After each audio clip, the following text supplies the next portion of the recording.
para que lo podamos aprovechar a fondo, ya que tenemos al ingeniero Esteban Paiva y al ingeniero Mario Lara acá. Yo, en honor a todos ustedes y a los tiempos, le daría la palabra ya directamente a Esteban para que empiece con la charla y el segundo módulo, si les parece a todos bien. Así que, Esteban, tenés la palabra, querido. Muchas gracias, Giancarlo. Bueno, quedándome con las últimas palabras del video que acabamos de ver, espero que todos se mantengan hambrientos, en el buen sentido, porque ya sabemos que es la hora de la cena, y también alocados. Por lo menos hagamos el esfuerzo porque vamos a tener que hacer un ejercicio de compresión del contenido que vamos a revisar ahora para efectos de poder cumplir también con el tiempo que tenemos para esta sesión. Voy a compartir la pantalla. Ustedes me confirman, por favor, si la están viendo. ¿Ok?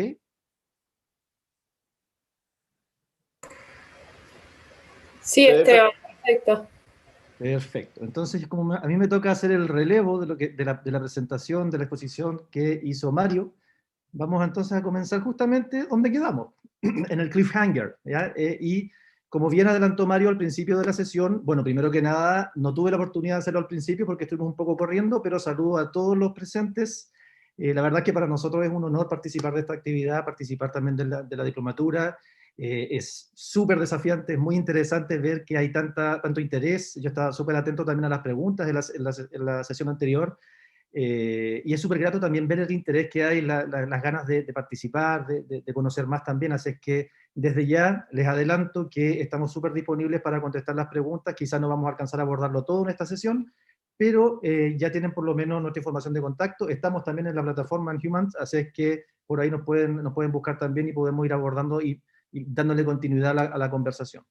Este espacio en particular lo reservamos para hablar de gestión de la innovación, y sabemos que quizá es un concepto un poco, si bien es muy extendido, es poco habitual en el contexto de la labor de justicia, la labor de los poderes judiciales. Entonces creíamos muy necesario al menos instalar ciertos conceptos de base para poder entender de qué hablamos cuando hablamos de innovación y cuál es el vínculo, cuál es el impacto que tiene la innovación en la labor de justicia. Entonces, ya entrando derechamente en materia, primero para dejar algunos conceptos súper claros de entrada, ¿ya? Y eso también importante, importante para que todos conozcamos. Voy a mover ahí a Giancarlo, que está en la esquinita. Ahí creo que estamos mejor. Primero, la innovación, para entender bien el concepto, es, si lo podemos definir de alguna manera que sea sencilla y comprensible, es básicamente la introducción de alguna solución que sea novedosa y que genere valor perceptible para los usuarios. Nosotros cuando hablamos de innovación hablamos mucho de valor, que es un concepto que también vamos a definir más adelante en esta misma exposición. Lo segundo, la innovación es un proceso metodológico, y esto es súper importante tenerlo claro. La innovación no es casual, no ocurre porque sí. La innovación es un proceso que es dirigido, que está estructurado, que requiere eh, trabajo, requiere conocimiento y preparación también. Tampoco estamos hablando de rocket science, como se dice, pero sí requiere un enfoque y una precisión metodológica, y eso es muy importante también para lo que vamos a ver adelante. De hecho, esta parte de la exposición tiene mucho que ver con esas precisiones metodológicas.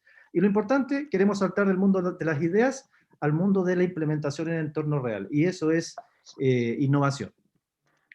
Además de eso, y como ya se desprende un poquito de la primera declaración, la innovación tiene que generar impacto en los destinatarios, tiene que representar beneficios, tiene que generar valor para los usuarios y también en consecuencia o de manera indirecta también para quienes implementan. Pensemos en otras instituciones. El Poder Judicial, al pensar en innovación, al pensar en generar valor o impacto en las necesidades de las personas, también está generando beneficios indirectos para sí mismo. Es importantísimo erradicar algunos conceptos, y por eso también les pido que tengan la consideración de no confundir la innovación con, por ejemplo, ser creativo. Ser creativo es un concepto y quizá podríamos decir que es una habilidad, una competencia bastante útil para ser innovador, pero ser innovador no es ser creativo, y a la inversa tampoco. Ser creativo no es necesariamente ser innovador. Tampoco es ser innovador es tener buenas ideas. Todos tenemos buenas ideas, tenemos algunas buenas ideas, malas ideas, ideas apropiadas, ideas que corresponden al contexto, ideas que no, en fin, tenemos ideas alocadas, como dijo Steve Jobs al final de su exposición, pero bueno, tener ideas no es suficiente para hablar de innovación. Entonces también es un concepto súper necesario de poder instalar para articular la conversación hacia adelante. Y bueno, ya Mario lo reforzó y lo dejó súper establecido, comprar tecnologías, aplicarlas en algún contexto, tampoco necesariamente es innovación. Y luego vamos a ver también por qué. Recordemos que ya quedó establecido en la presentación anterior, y también vamos a sostener esa misma afirmación: las tecnologías no son el centro, son una herramienta de apoyo, una herramienta que nos permite hacer que la gestión vaya mejor, pero no son el corazón de la innovación, y bueno, como dijimos antes, tampoco han sido el corazón de las reformas. Para ya entrar en contexto y entrar un poco en el tema que tiene, el tema de cómo comprendemos la innovación y cuáles son los principios de la innovación, hay algunos elementos clave que voy a pasar muy rápido porque después vamos a ir profundizando uno a uno. Dijimos antes que innovar es básicamente crear valor a través de soluciones que introducen un cambio y que generan bienestar en las personas, bienestar entendido como valor. Y algunos aspectos que son fundamentales, y aquí queríamos destacar estos elementos porque creemos que a ustedes también les van a servir. Cuando hablemos de innovación, cuando ustedes hablen de innovación en sus contextos, en sus respectivos lugares de trabajo, en sus tribunales, en sus poderes judiciales, cosa fundamental: primero, para impulsar la innovación tiene que haber un liderazgo institucional. Segundo, no voy a profundizar ahora, como les dije, lo vamos a dejar para a medida que avanzamos en la presentación. Segundo, el enfoque ágil es fundamental. Tercero, valor público, ya lo he mencionado en varias ocasiones. La idea es que en esta revisión entendamos muy bien qué es el valor y que está muy vinculado al propósito de la innovación. Luego, construcción de equipo, que es un tema fundamental. El centro en las personas. La innovación siempre tiene que considerar como principal propósito el beneficio a las personas, por lo tanto las necesidades de las personas, de nuestros usuarios. Pensemos, por ejemplo, los usuarios de la justicia tienen que estar en el centro de cualquier diseño que abordemos. Esto es súper importante, y de hecho noté, por lo menos en la sesión anterior, que había bastante interés respecto, bueno, ¿y dónde quedan las personas, las necesidades de las personas, sobre todo aquellos que quedan al margen de la tecnología? Bueno, acá vamos a hablar un poquito también sobre ese aspecto. Y quizá un elemento que a lo mejor no es tan común para cuando hablamos de innovación en contextos ajenos al Poder Judicial, ajenos a la justicia. Digamos, en el contexto privado no se habla mucho de esto que llamamos la caja normativa, pero para el contexto de justicia es algo súper, súper relevante de comprender, de tener en consideración, y también es parte de lo que vamos a revisar. Ya entrando en materia, respecto al liderazgo de la innovación, algunas cosas fundamentales sobre el líder. Ya, el líder de innovación tiene que estar preparado. ¿Qué significa que esté preparado? No tiene que ser nadie que esté, digo, particularmente certificado o con alguna formación específica, pero al menos el líder tiene que comprender cuáles son los aspectos centrales de la metodología de innovación, y sobre todo tiene que ser flexible ante la incertidumbre. Y esto es súper relevante, sobre todo en el contexto judicial. La incertidumbre es muy alta, el temor al cambio es muy alto, por lo tanto, quien lidere el proceso de innovación en el contexto de justicia tiene que tener esa flexibilidad y esa claridad plena respecto a que se van a cometer errores, que hay cosas que no van a funcionar, que las cosas que en general vamos a propender a que sí funcionen, a que las corrijamos, a que vayamos aprendiendo la experiencia. En el fondo es lidiar y administrar la incertidumbre. Además de eso, una estrategia. No tiene mucho sentido hablar de innovación si no hay una estrategia, o por lo menos una visión establecida, una estrategia aplicable que se aborde en espacios de co-construcción. Una estrategia de autoría única, un líder que define una estrategia y la impulsa no va a tener mucho éxito si no hizo ciertas definiciones al menos concordadas con el equipo de implementación y también con el espacio donde se va a desenvolver el desarrollo de la innovación. Entonces es importante que el líder se haga cargo de promover una visión, una estrategia, y hacerlo a través de espacios de co-construcción. Tercero, el líder tiene que hacerse cargo aquí de también construir equipo. Digamos, la innovación no es un proceso que se haga de manera personal, de manera individual, es un proceso colaborativo, un proceso que requiere mucha discusión, requiere también visiones confrontadas también, y por supuesto requiere acuerdo. Entonces es muy importante que el líder de la estrategia de innovación designe primero a sus evangelizadores, o las personas que manejan, que dominan la metodología, y que además de eso son capaces de transmitir el conocimiento, transmitir el enfoque al resto del equipo, de manera de asegurar una dinámica de trabajo que nos permita asumir los desafíos de innovación. Y lo cuarto, quizá también uno de los roles fundamentales del líder de la innovación, tiene que ver con los recursos, asegurar los recursos para hacer innovación. Y cuando digo esto, no me refiero específicamente a grandes sumas de dinero, grandes presupuestos para hacerlo. Se puede hacer innovación con muy poco, y incluso lo vamos a ver en los ejemplos que vamos a mostrar, pero lo importante es que el líder de la innovación adopte un rol de, nosotros le llamamos el de despejar la cancha. Muchas veces nuestros equipos de implementación se ven de alguna manera limitados para poder resolver ciertos problemas porque no están dentro del ámbito de sus atribuciones. El jefe, o el líder de innovación, mejor digamos, es quien tiene la responsabilidad de limpiar el camino, despejar la cancha para que las innovaciones puedan avanzar. Luego, respecto al siguiente criterio que tiene que ver con la habilitación del equipo, también, que es un factor común, en el fondo, pensando también en lo que ya vimos respecto al líder de la innovación, el equipo de innovación tiene que estar preparado, tiene que conocer y ser capaz de aplicar las metodologías necesarias para abordar los desafíos. Entonces, fundamental, un equipo que tenga preparación. Insisto, y vuelvo a lo que dije antes, no es necesario que ese equipo tenga certificaciones, grandes estudios, el equipo puede preparar, se puede preparar internamente, podemos de hecho ir desarrollando competencias. Es un poco es el ejercicio que también hemos hecho en el caso por lo menos del equipo de modernización, donde tenemos un laboratorio de innovación, donde no todas las personas del equipo venían con una formación habilitante en temas de innovación, pero hoy en día pueden hablar con propiedad porque en el fondo han aprendido las metodologías y son capaces de abordar un desafío de innovación sin mayor problema.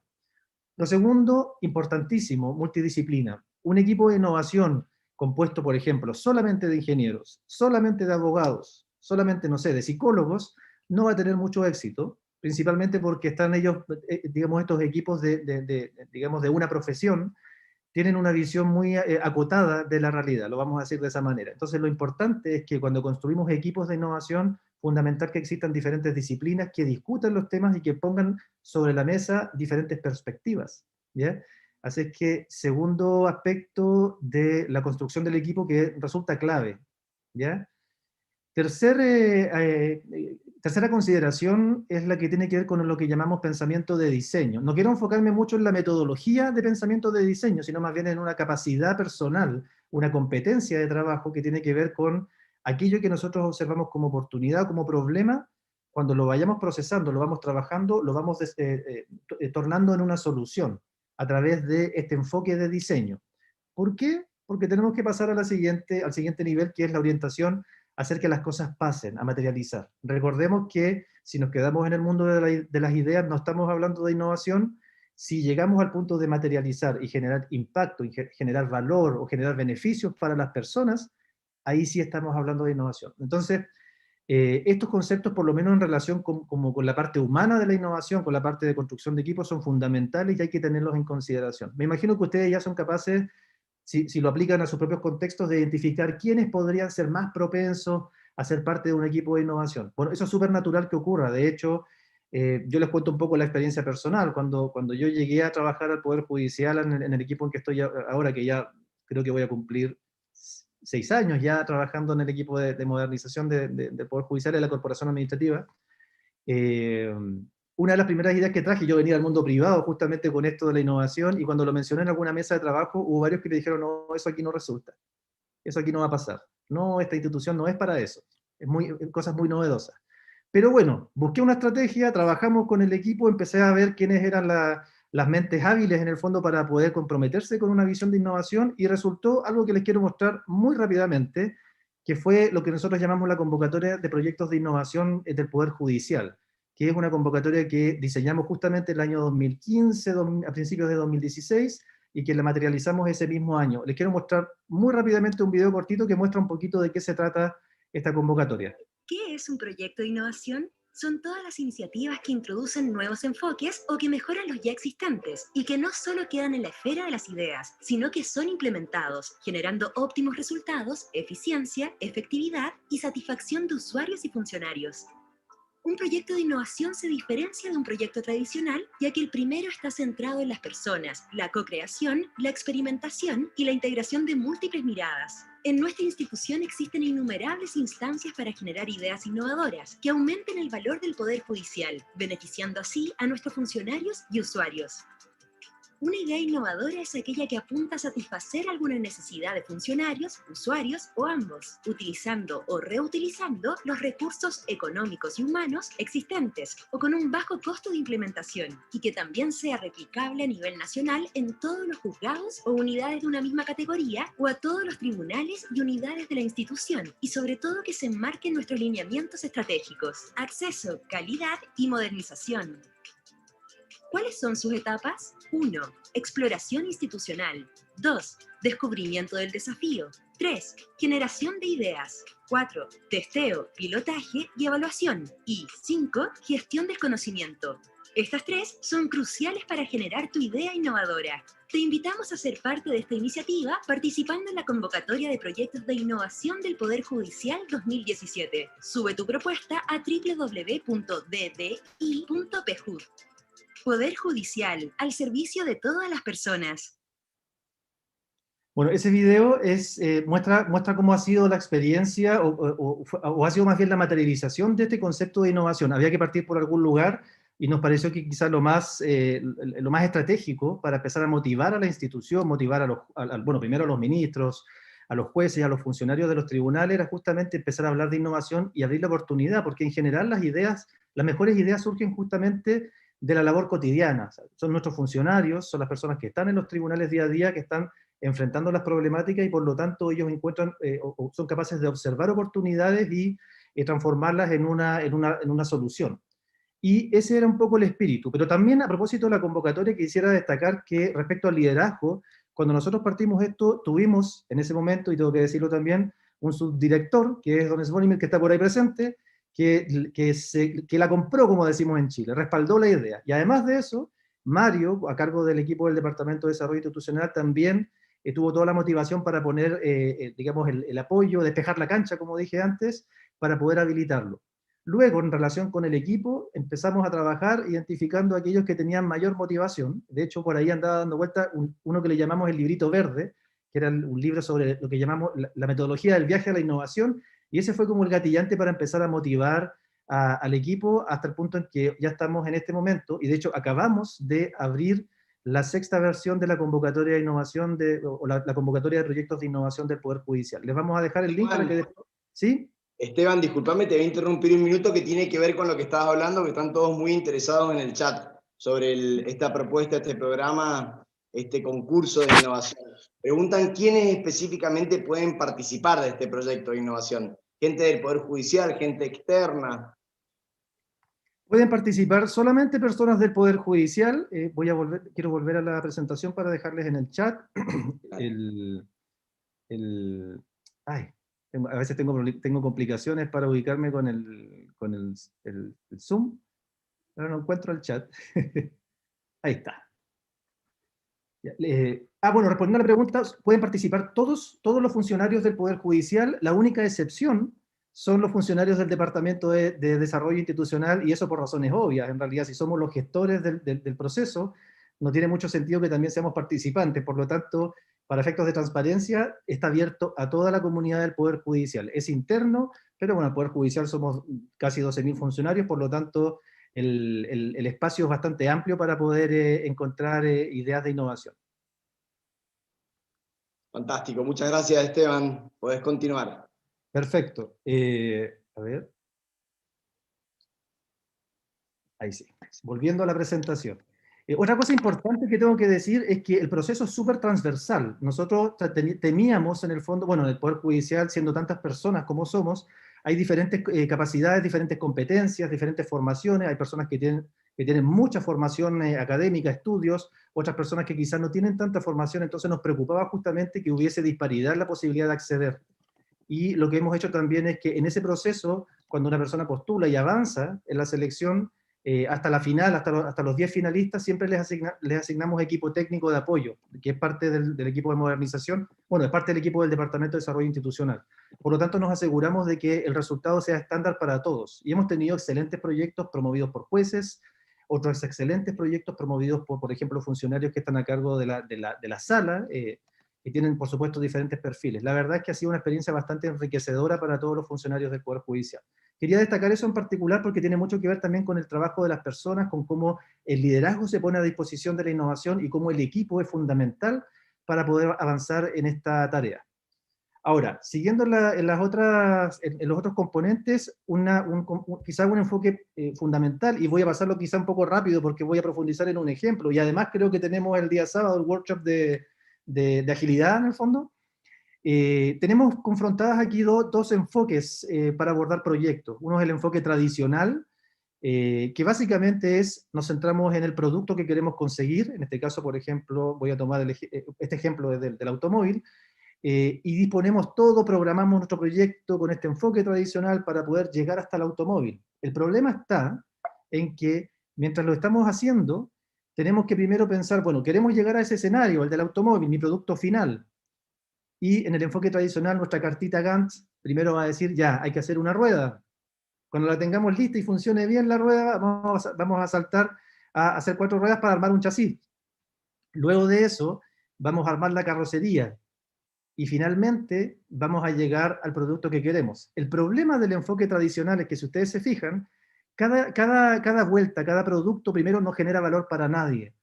Una persona no se va a poder movilizar con una rueda, o con un chasis, o con la carrocería sola, necesita el auto completo. Entonces, ¿qué pasa?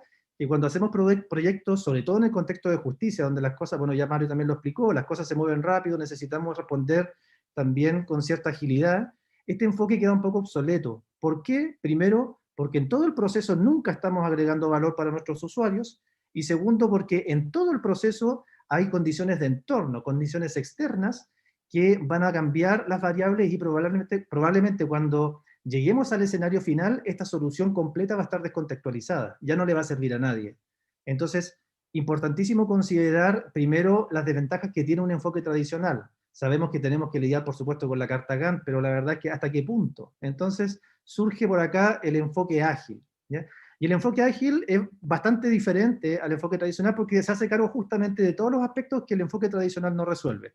Mismo resultado, queremos llegar al automóvil, pero para abordarlo, en vez de centrarnos primero en la rueda, vamos a partir por algo pequeño, lo que llamamos un mínimo viable. En este caso, si el problema es resolver la necesidad de transporte de la persona, bueno, no podemos entregarle el automóvil, pero podemos sí, de lo inmediato, rápido, en un proceso de iteración ágil, entregarle al menos un skate. La mayoría de los usuarios no lo van a valorar, no les va a servir, pero sí van a haber usuarios que lo van a valorar, y ya por lo menos estamos creando beneficio para un grupo acotado de personas. Y además de eso, mientras trabajamos en el skate, vamos aprendiendo con esos usuarios que lo adoptaron, y empezamos a identificar que hay nuevos requerimientos o nuevas funcionalidades que agregar, para, por ejemplo, pasar al monopatín, ¿ya? Entonces, si se fijan, ya en estos dos inventos, en estas dos iteraciones, estamos generando valor, porque el monopatín también le va a servir a alguien. Estamos resolviendo, volviendo a lo que dije antes, el problema de movilización. Y así sucesivamente podemos iterar, por ejemplo, para saltar a la bicicleta, y luego a la motocicleta, para finalmente llegar al automóvil. Y si se fijan, este proceso, primero, consideró que cada entrega, cada resultado del proceso ágil, entregó un producto que genera valor. Quizá para pocos usuarios al principio, pero a medida que avanzamos fuimos ampliando ese valor para cubrir las necesidades. Y lo segundo, en el proceso no quedamos nunca descontextualizados, porque cada vez que estamos iterando, estamos incorporando las nuevas variables de contexto, de manera que cuando lleguemos al final, nuestra solución sea pertinente y sirva a las personas. Saliendo un poco del concepto ágil, el otro elemento que es fundamental considerar en un proceso de innovación, como yo lo había mencionado, es el diseño centrado en las personas. Esto es una componente bastante metodológica del trabajo. Solamente quiero destacar algunos elementos, pero luego lo van a ver. De hecho, lo van a trabajar con Pablo en el workshop sobre estos temas. Cuando hablamos de diseño centrado en las personas, claramente estamos pensando en las necesidades humanas, en las necesidades en este caso, pensando en el Poder Judicial, en las necesidades de nuestros usuarios. Y para abordarlo tenemos que considerar 4 dimensiones que son fundamentales. Primero, ¿qué es lo que piensa ese usuario respecto al problema que enfrenta? Segundo, ¿qué es lo que dice? Tercero, ¿qué es lo que siente al respecto? Si hay frustración, si hay alegría, si le gusta, no le gusta, en fin. Y lo cuarto es qué es lo que hace al respecto, o qué es lo que hace con aquello que tiene como solución. Estas consideraciones son fundamentales. Por supuesto que acá yo las paso de manera muy superficial, pero son fundamentales para entender el propósito de la innovación, porque recuerden, queremos generar valor para las personas. Por lo tanto, tenemos que centrar toda la reflexión en las necesidades de las personas. No sé si les suena familiar, pero muchas veces pasa que nuestros poderes judiciales se centran más en resolver un problema sin entender muy bien cómo eso va a tener impacto en la vida de las personas. Entonces, fundamental, quizá ese es un requisito completamente exigible cuando hablamos de innovación, centrarnos en las necesidades de las personas.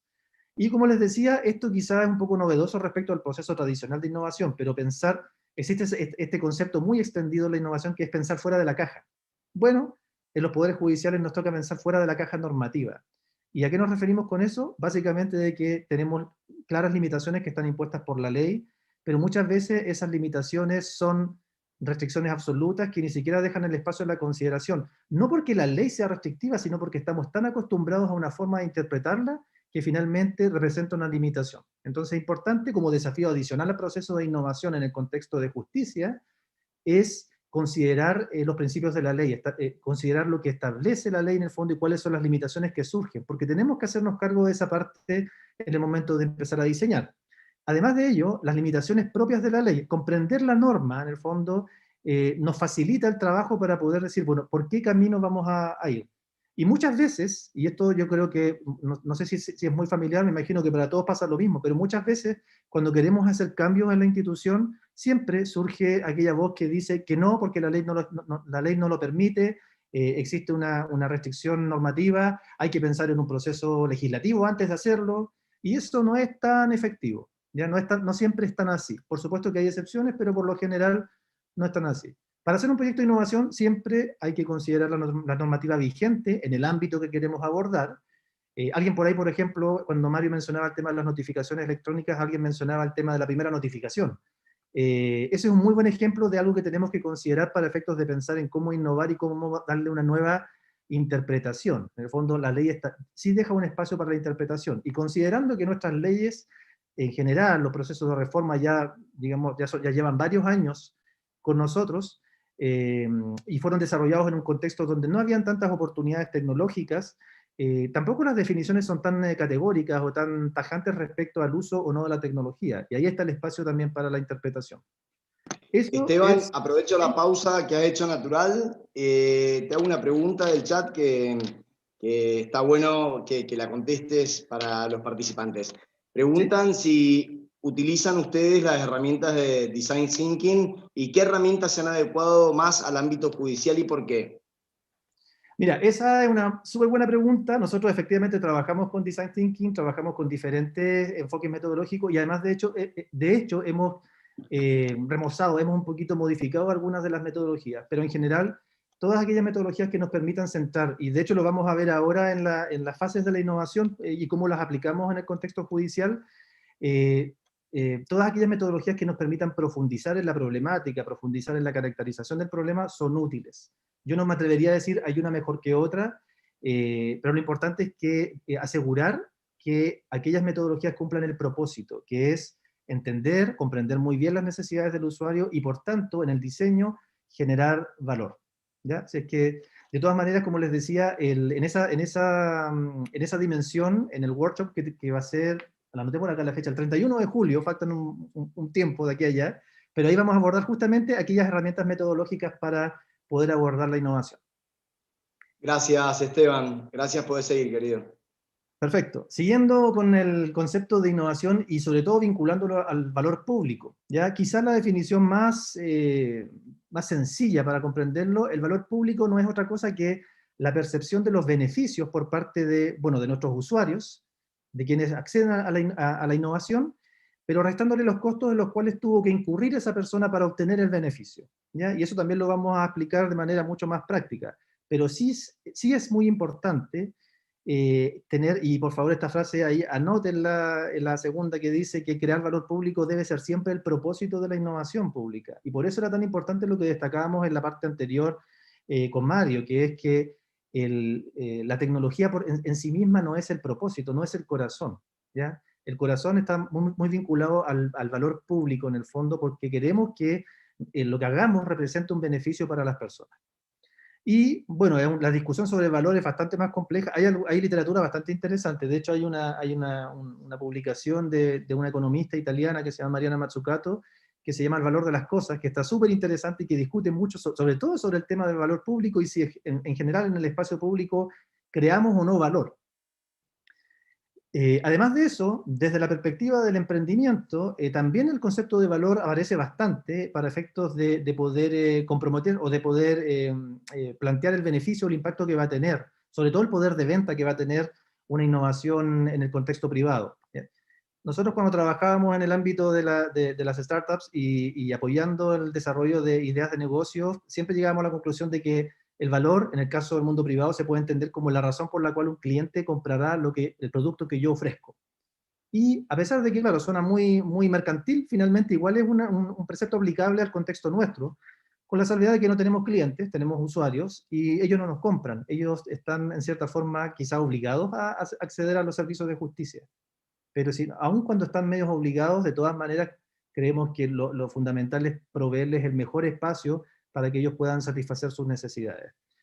Y bueno, también por ahí salió la idea, cuando hablamos de valor, hablamos de un beneficio directo para la persona, para el usuario, pero también generamos valor de manera indirecta o beneficio indirecto. Normalmente es percibido por la institución. Y eso nos pasa mucho en el Poder Judicial. Los poderes, bueno, en la experiencia por lo menos de Chile, hemos visto que todo lo que hemos hecho en beneficio de las personas ha tenido también un impacto fundamental también para nuestros usuarios. Vamos a entrar en el proceso de innovación. Sé que estoy un poco corto de tiempo, así que voy a pasar muy rápido. Ustedes están viendo acá cuáles son las fases de innovación. No las voy a describir ahora porque voy a ir por cada una de ellas. Primero partimos del proceso de innovación en la fase de oportunidad. Primero voy a hacer un disclaimer. Esta es nuestra propia interpretación del proceso de innovación. Si ustedes buscan en la literatura, van a encontrar alguna que otra variación al respecto, pero en general el propósito siempre es el mismo. ¿Ya? Esteban, antes que pases, algo que acabas de hacer referencia, que me parece que es central que puedas brindar tu experiencia y tu conocimiento. Hablando del valor público, preguntan cómo se puede medir este valor público conforme a lo que vos has mencionado y si se ha realizado alguna evaluación y el real impacto a los usuarios. Esa pregunta, la verdad es que es quizá una de las preguntas más desafiantes que enfrentamos cuando hablamos de innovación. ¿Por qué? Porque cuando queremos, en general, cuando hacemos innovación, suele no estar en la prioridad el medir, ¿ya? Y de hecho eso está también contenido en la presentación. Pero si queremos medir nosotros el impacto que tiene una innovación, deberíamos pensar, por ejemplo, en cómo la innovación cambió la perspectiva o cambió la forma en que el usuario interactuó con el Poder Judicial y cómo esa innovación le generó ciertos beneficios. Pensemos, por ejemplo, el problema del acceso a la justicia en el contexto de pandemia. Teníamos personas que tenían que viajar, por ejemplo, de localidades más alejadas para llegar al tribunal, lo cual le implica, sobre todo personas que viven en contexto rural o con ciertos niveles de pobreza, donde solamente incurrir en el gasto de transporte implica a veces el pan del día. A ese nivel estamos hablando, y eso yo creo que es una realidad también conocida y me parece que muchos la expresaron respecto a la dificultad de acceso. Entonces, si nosotros podemos proveer un medio alternativo para que la persona no tenga que viajar, para que acceda, ojalá se mueva lo menos posible en el territorio, pero que sin embargo pueda acceder al servicio judicial, ya estamos creando valor. Primero, le estamos ahorrando recursos a la persona, le estamos ahorrando tiempo, estamos aportando en su seguridad, sobre todo en un contexto de pandemia. Pero además de eso, por otra parte, el Poder Judicial cumple con hacer su labor quizá de manera más eficiente cuando resolvemos este tipo de situaciones con medios alternativos. No les voy a contar cómo se resuelve porque es parte del ejemplo, pero ahí esa es una buena consideración. Siempre cuando pensemos en innovaciones, pensemos en el beneficio que le estamos generando a los usuarios.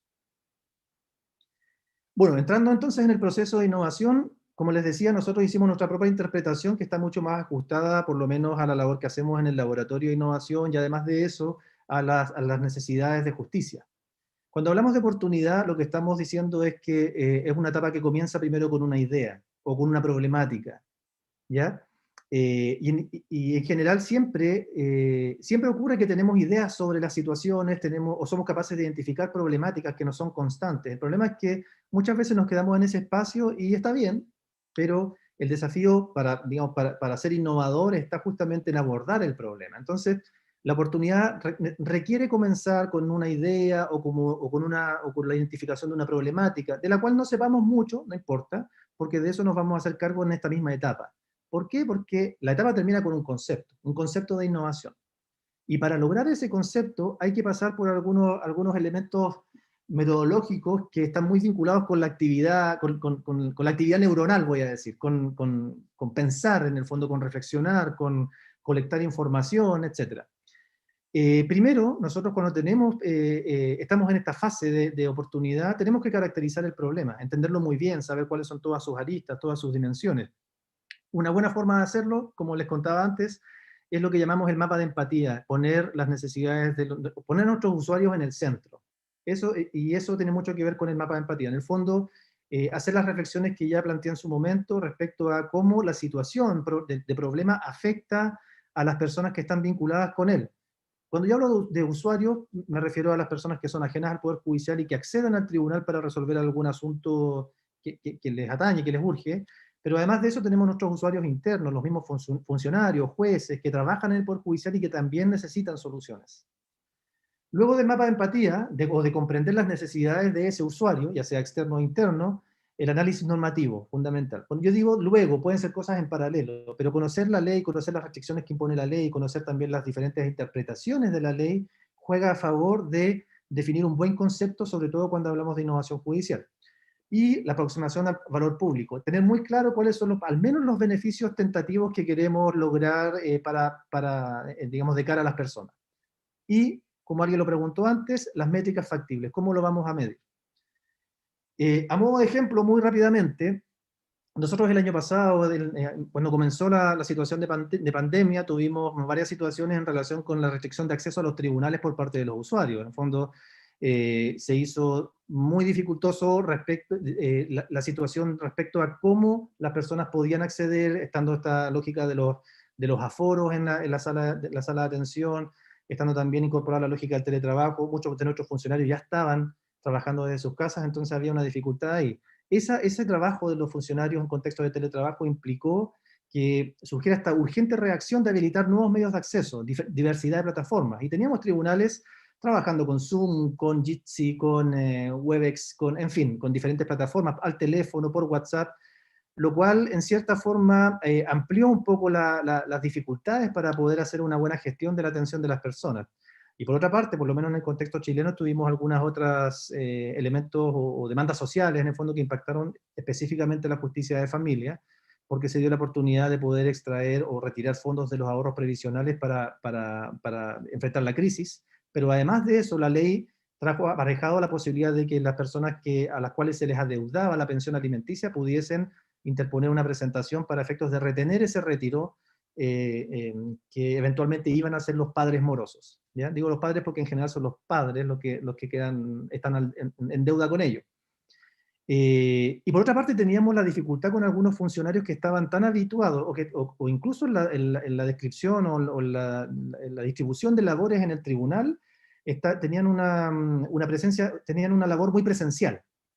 Entonces, cuando estos funcionarios estaban en sus casas, teniendo que administrar como pulpitos, nosotros les decíamos funcionarios pulpitos, tantas plataformas, la verdad que se hizo una complicación y muchos de ellos estaban un poco desocupados, un poco, vamos a decir, atados de manos ante tanto cambio y tanta diversidad tecnológica. Ahí tenemos una imagen que muestra cómo era la situación afuera de los tribunales de familia a propósito justamente del retiro de los fondos previsionales. Solamente ahí les estaba contando cuál era el espacio de problema, pero además de eso, en el espacio de la oportunidad también tenemos lo que llamamos las métricas factibles, y en realidad lo que nosotros buscamos acá en este espacio es establecer una línea base que sea objetiva y cuantificable, y con el objeto único de poder contrastar los resultados de la innovación. Y como les señalaba, esto suele ser obviado por los equipos de innovación, en general no se hace. ¿Por qué? Porque no está muy dentro del core del negocio. Por lo general no se hace porque los equipos están súper centrados en desarrollar la innovación, en implementar, pero no tanto en medir. Pero nosotros recomendamos hacerlo porque si queremos dar cuenta del impacto que tiene la innovación y además de eso generar compromisos adicionales, es quizá la mejor estrategia. Ahí tenemos, por ejemplo, un ejemplo de algunas dimensiones que se pueden valorar o que se pueden medir. Se ven un poquito cualitativas, pero se pueden transformar, yo diría de manera sencilla, en métricas que son cuantificables. Luego de eso, de la etapa de la oportunidad, pasamos a la etapa del diseño. En el diseño tomamos el concepto de innovación que venía de la etapa anterior y lo desarrollamos hasta terminar con la documentación gráfica del prototipo. Aquí nos estamos orientando ya a transformar las ideas y a materializarlas en algo un poco más tangible, como es la documentación del prototipo. Básicamente, diseñar significa hacer evolucionar la idea desde el concepto hasta su aplicación en el entorno real, y una consideración importante: cuando hacemos diseño es fundamental centrarse perdón, eso no va a sonar redundante, pero poner foco en lo central y no en los detalles. En los detalles, como se dice, está el diablo, ¿ya? acá un poco a la inversa, pero lo que quiero decir es que muchas veces los detalles nos distraen del objeto principal de la innovación. Voy a poner un ejemplo después para comprender mejor ese aspecto. Cualquier elemento complementario puede servir y puede contribuir para fortalecer la implementación, pero es mejor guardarlo para las siguientes fases del proceso, en las cuales vamos a profundizar ahora. Siguiendo con el caso de innovación, recordemos cuáles eran algunos de los elementos que caracterizaban el problema. Una forma de abordar el diseño es decir, bueno, primero, teníamos restricciones de acceso a los tribunales, claramente nuestra solución tiene que ser digital. Segundo, teníamos una redacción de tribunales que implicó que hubiese muchos medios de acceso, una diversidad de plataformas. Nuestro objetivo tiene que ser unificar el acceso, establecer un estándar en el fondo. Después, ¿teníamos funcionarios desocupados? Bueno, busquemos nuevos espacios para esos funcionarios, démosle oportunidad de poder contribuir a la labor del tribunal.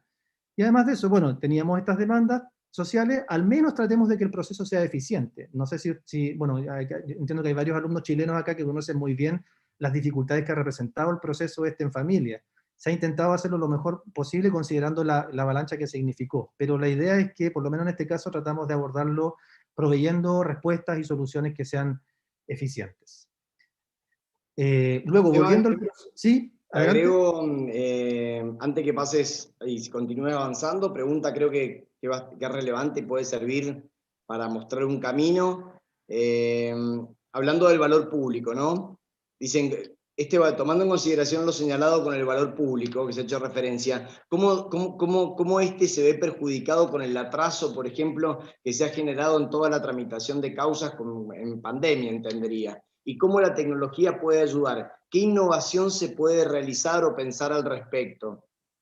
¿Cómo lo han tratado ustedes de la corporación? Y, a ver, contanos un poco. Esas son todas las preguntas que quisiéramos responder de inmediato, incluso para nosotros mismos que enfrentamos el problema, ¿ya? Claro. Pero si puedo...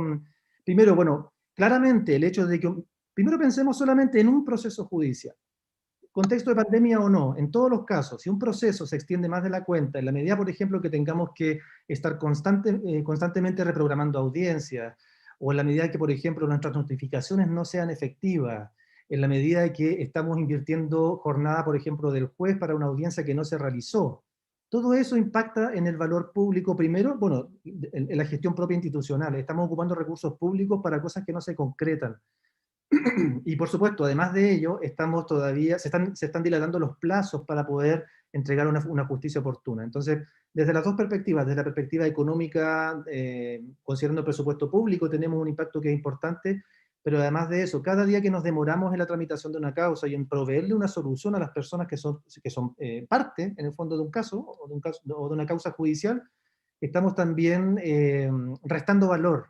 Por eso es súper importante tener esa consideración. Ahora, dicho eso, imagínense cómo se multiplica ese efecto con toda la carga que tenemos atrasada justamente debido a la pandemia. Entendemos que es una situación muy fortuita, pero la verdad es que aquí es justamente donde las tecnologías pueden apoyarnos, y de hecho hay varias alternativas tecnológicas, algunas que son quizás no tan conocidas, no tan exploradas en el contexto judicial, pero por lo menos hay una oportunidad y varios argumentos en el fondo en favor de automatizar ciertos procesos, quizás aquellos que sean un poco más administrativos, buscar mejores mecanismos. Pensemos, por ejemplo, qué tan eficiente es hacer una notificación presencial o tradicional versus hacer una notificación electrónica.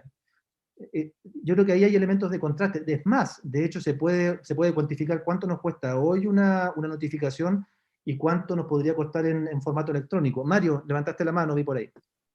Sí, para ayudarte un poco con esa respuesta, porque la pregunta es súper interesante. La pandemia tuvo efectos, naturalmente, ¿cierto? Hoy día, si uno puede cuantificar cuánto es lo que se ha retrasado el stock de causas o la celeridad en la tramitación, tiene distintas dimensiones. Uno, tenemos más causas vigentes que lo que hubiésemos tenido en un año normal. Teníamos tradicionalmente una capacidad para cerrar causas en el año, porque con el objetivo de que los tribunales son unas unidades, un dispositivo que están diseñados para concluir las causas. Su objetivo final es llegar a un término, o a una solución a ese conflicto, ya sea por la vía de la sentencia, un acuerdo reparatorio, lo que sea, pero concluir causas. Y la capacidad que teníamos para concluir causas, por ejemplo, no sé, en materia penal, es de cerca entre el 75 y el 80% de las causas que ingresan en un año se concluyen dentro de ese año. Luego hay otras que, naturalmente, las que ingresaron en noviembre o diciembre, pasan seguramente para los primeros meses del año siguiente.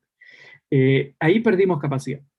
lo que tradicionalmente era un stock a fin de año del 20% del ingreso, hoy día es cerca del 40%, y los tiempos de tramitación de las causas se alargaron, producto de que además de la pandemia y las restricciones de la movilidad, y posiciones a veces institucionales respecto de comparecer en juicio o no utilizando medios telemáticos, se sucedieron otros eventos. Por ejemplo, en Chile se dictaron restricciones a la movilidad, cuarentenas, toques de queda, zonas geográficas del país en las que los ciudadanos no podían transitar libremente. Y quienes vulneraban esas zonas de exclusión o esas disposiciones del gobierno central se ven expuestos a una multa, eventualmente, que persigue el Ministerio Público. Tradicionalmente estas causas de vulneración de las normas sanitarias que están contenidas dentro de nuestro Código Penal eran algo así como 17 o 25, entre 17 y 25 causas anuales en todo Chile, antes de la pandemia, de esas. Entre 17 y 25 causas anuales de esas. Producto de la pandemia ingresaron como 300.000. Entonces uno dice, ¿cómo abordo la judicialización de algo que crece exponencialmente manteniendo las mismas capacidades en el interior de los tribunales? ¿Qué haces ahí? Utilizas la tecnología.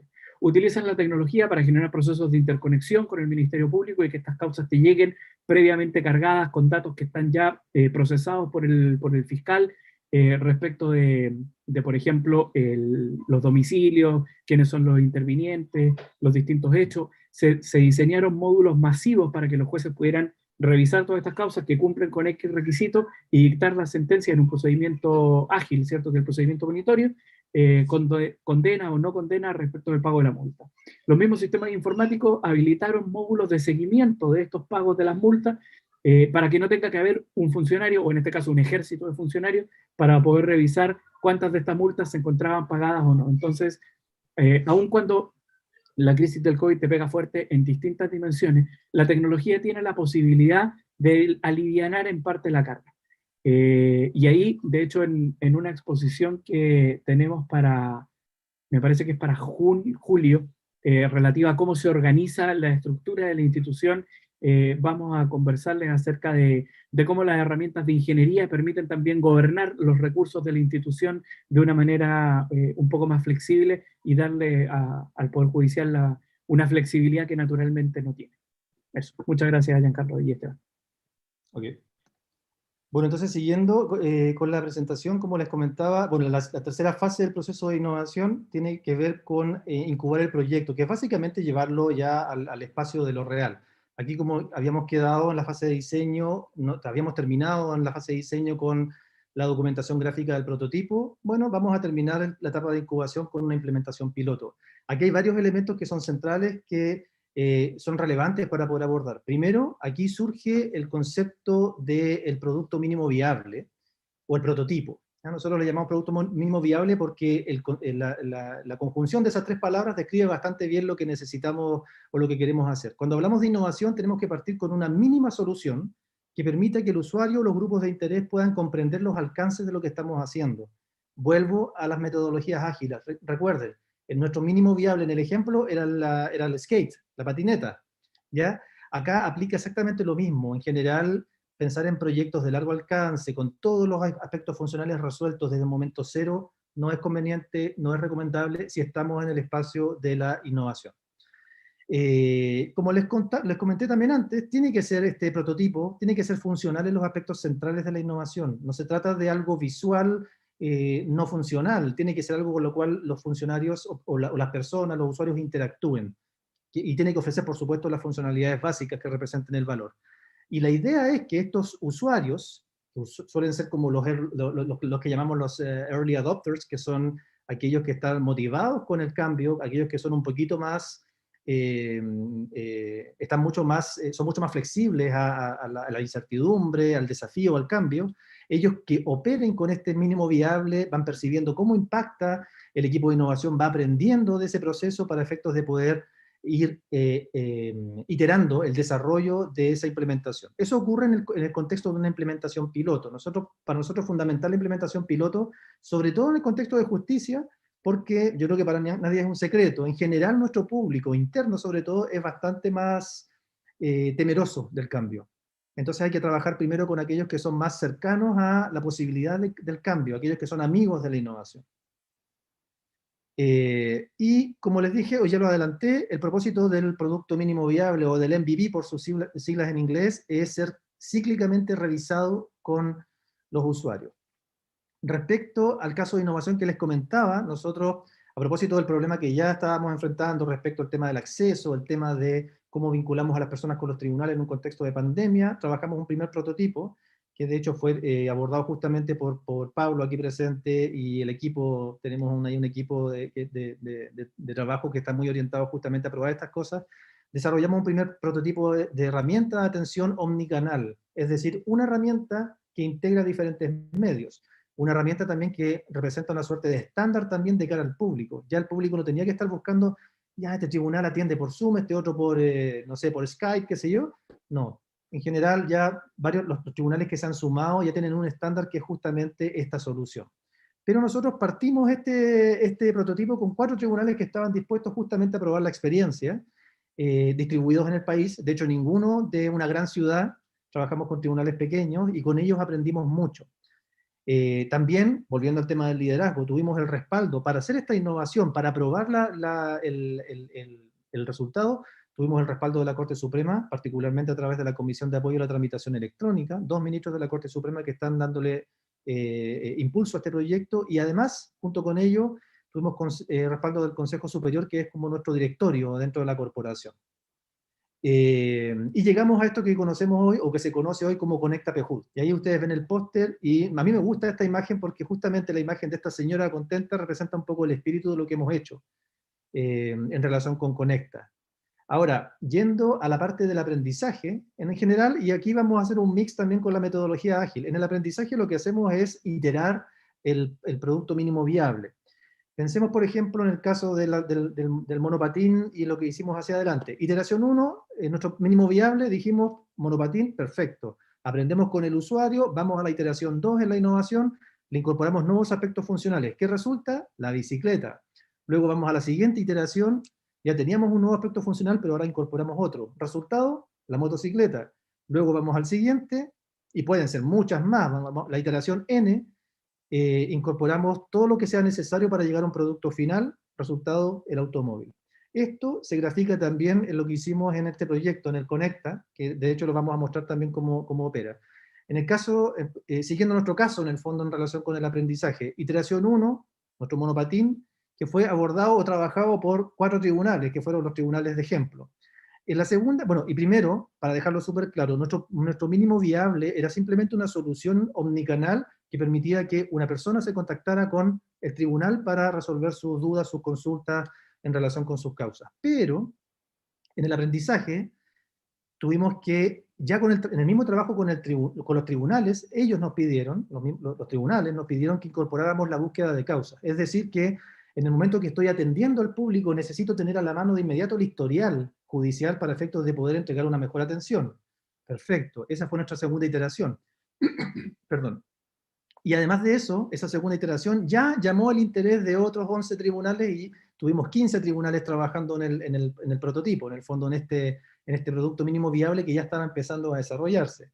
Luego de eso, siguiente iteración, nos dijeron, ¿sabes qué? No es suficiente solo con la atención de público. Hay muchos casos donde la persona tiene que ser derivada, por ejemplo en el caso de la justicia de familia, al consejo técnico para ser atendida por un psicólogo en el tribunal, o incluso para comparecer en una audiencia ante el juez. Nos pidieron la posibilidad de derivar la atención hacia adentro del tribunal.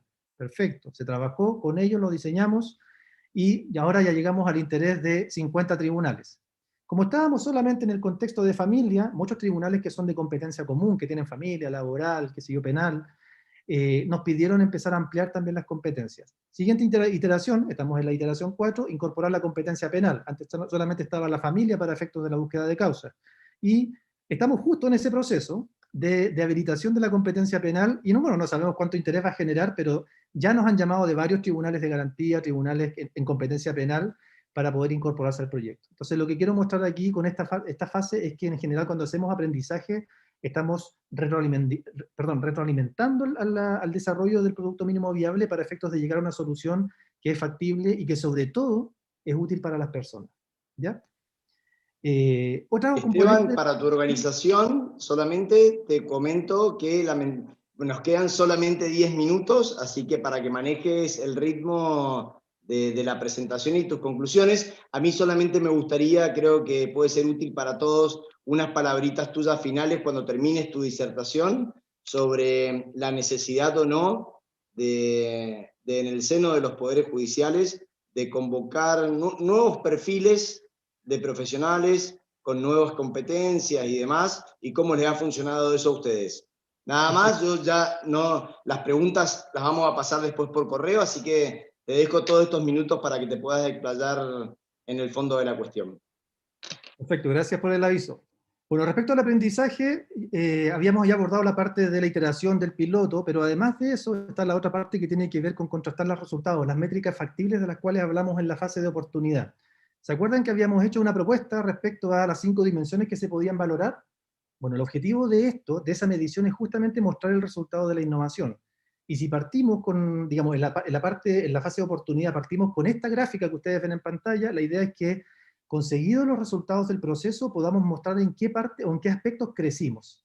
Y eso se refleja un poco lo que estoy mostrando ahora con el segundo poliedro, voy a llamar, que se ve en esa gráfica. En el fondo estamos mostrando cuál ha sido el crecimiento de la innovación en términos de sus resultados. Y por lo tanto, eso que ustedes ven ahí gráficamente es el argumento central para convocar apoyos institucionales. Mostrar que las innovaciones tienen un impacto, que son valiosas tanto para las personas como para la institución. La parte de derivación tiene que ver con escalar la solución, me la voy a saltar por ahora solo porque en honor al tiempo, pero por lo menos está documentado. Significa específicamente que una vez que resolvemos el producto final, tenemos que disponer todos los elementos para que esa solución se pueda escalar, es decir, se pueda extender más allá del contexto del piloto, lo que llamamos escalabilidad, ¿ya? Y esos son 3 elementos fundamentales. Y eso respecto a la metodología de innovación, pero quiero aprovechar mis últimos minutos para mostrarles efectivamente el resultado del trabajo que hicimos particularmente con Conecta. Bueno, Conecta es una plataforma que funciona en horario de atención de tribunal. Yo ahora estoy conectado con un usuario de prueba. No sé si está por ahí Pablo que me pueda ayudar para efectos de hacer un ejercicio de llamada, porque la idea es mostrarles cómo opera. Si ustedes ven acá, tienen una pantalla donde está nuestro canal de atenciones, donde llegan todas las llamadas. Podemos ver información respecto a las estadísticas de atención. Estas son solo las de hoy, pero el juzgado de letras y garantía de Mulchen es uno de los tribunales que partió con el piloto, que hoy tiene estos estándares de atención. Si ustedes se fijan, ellos partieron el día 13 de julio, que fue cuando comenzamos el piloto. A todo esto, quiero contarles algo.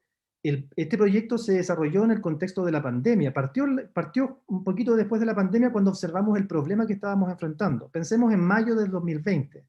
Principios de mayo, trabajamos con la Comisión de Apoyo a la Tramitación Electrónica, lo discutimos, primer concepto, lo desarrollamos y empezamos a trabajar en ello. Y como les contábamos, metodología ágil, llegamos al 13 de julio, un mes después, con una solución que tenía por lo menos la primera, mostraba los primeros resultados en términos de la primera funcionalidad, la funcionalidad central.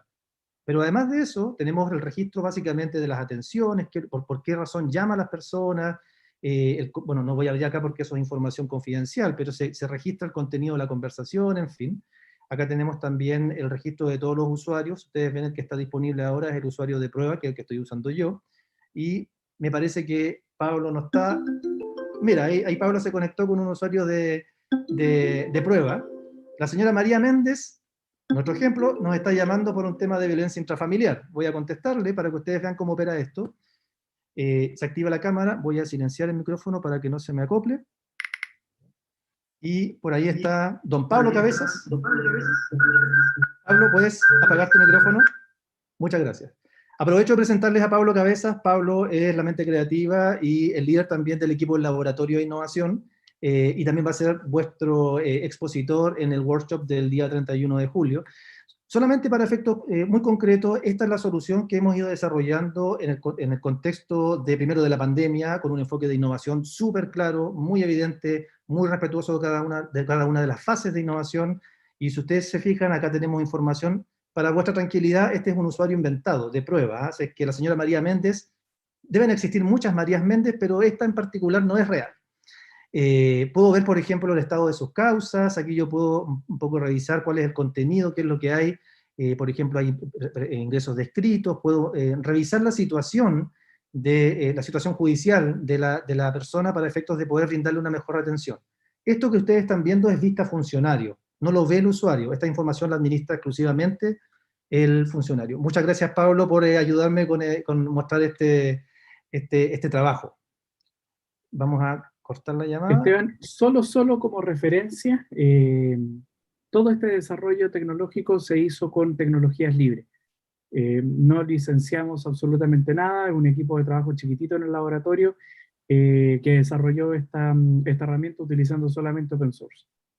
Sí, y qué bueno que lo mencionaste, Mario, porque un poco para llegar a las conclusiones y hacerme cargo de lo que nos planteaba Giancarlo, ahí es importantísimo, bueno, ya mencionamos la construcción de equipos, pero la verdad es que si nosotros tenemos un enfoque tradicional, nuestras soluciones, nuestras respuestas van a ser tradicionales. Necesitamos, en los poderes judiciales hay que trabajar un poco en perfilar lo que queremos.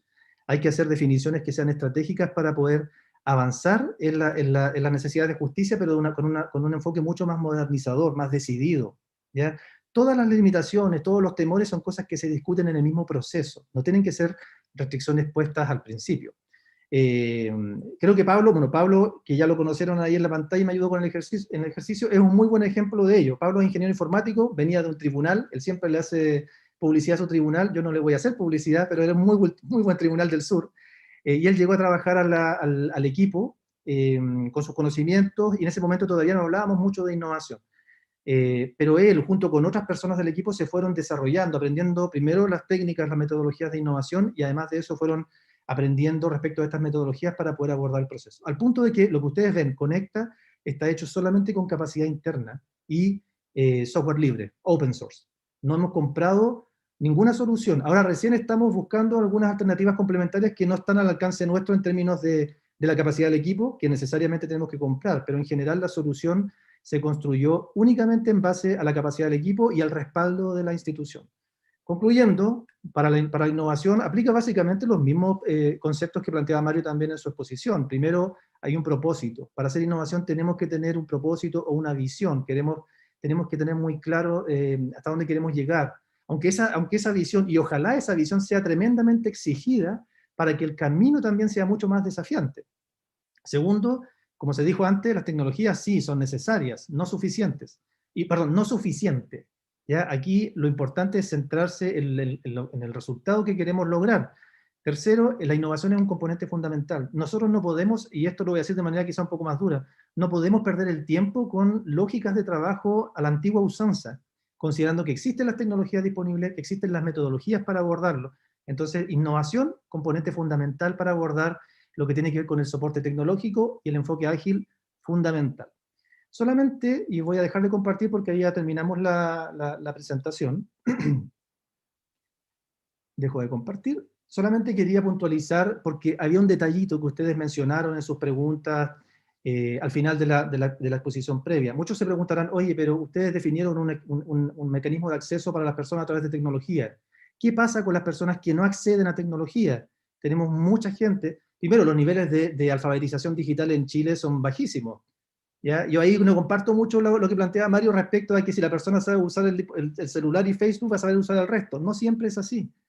Me imagino que los que tenemos la fortuna de tener a nuestra madre viva, todos tienen que lidiar con esto de la torpeza de la madre en el WhatsApp.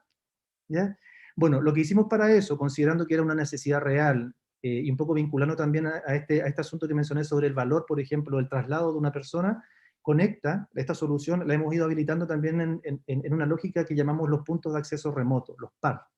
Entonces, Conecta está disponible no solo desde el teléfono, no solo del computador personal, sino también hemos hecho esos puntos de acceso donde las personas pueden ir cuando no tienen los medios. Por ejemplo, ir al municipio, ir a la comisaría, a la policía en el fondo, donde hay un dispositivo para poder contactarse con el tribunal.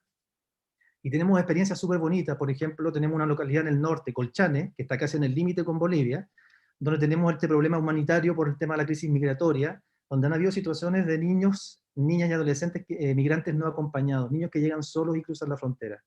Y en ese momento, cuando los toma la policía, primero tiene que llevarlos un poco para comparecer ante un juez, para buscar una solución para esos niños. Pero Colchane está básicamente a 5 horas de distancia del tribunal más cercano. Entonces habilitamos un punto ahí con internet satelital, digamos, que proveyó Carabineros, no es del Poder Judicial, y hay un esfuerzo de coordinación para efectos de resolver el problema. Misma cosa, por ejemplo, en el sur de Chile, donde hay muchas dificultades de acceso, donde hay mucha pobreza. Hemos puesto puntos de acceso remoto conecta en consultorios, como dije antes, en municipios. La verdad es que hay un espacio de colaboración con otras instituciones que ha sido súper enriquecedor, y nos ha permitido facilitar el acceso a aquellas personas que no tienen la posibilidad, incluso teniendo el dispositivo, teniendo el teléfono a la mano, no tienen la suficiente alfabetización para poder acercarse al tribunal. Entonces ese es un poco lo que les quería contar. Lamento que haya sido tan acotado, quería profundizar un poquito más en lo que es metodológico, pero sin dudas, en el trabajo que van a hacer con Pablo el 31 de julio, les estoy dejando harta publicidad, van a poder abordarlo de manera mucho más profunda, van a poder entrar en la reflexión respecto a las necesidades, entrar en la reflexión respecto a el diseño centrado en las personas, en los usuarios. Así es que eso es. Muchas gracias a todos por su atención. Y bueno, voy a pedir las preguntas para después a ver si puedo irlas respondiendo durante la semana, a través, por ejemplo, de la plataforma, buscar otro mecanismo.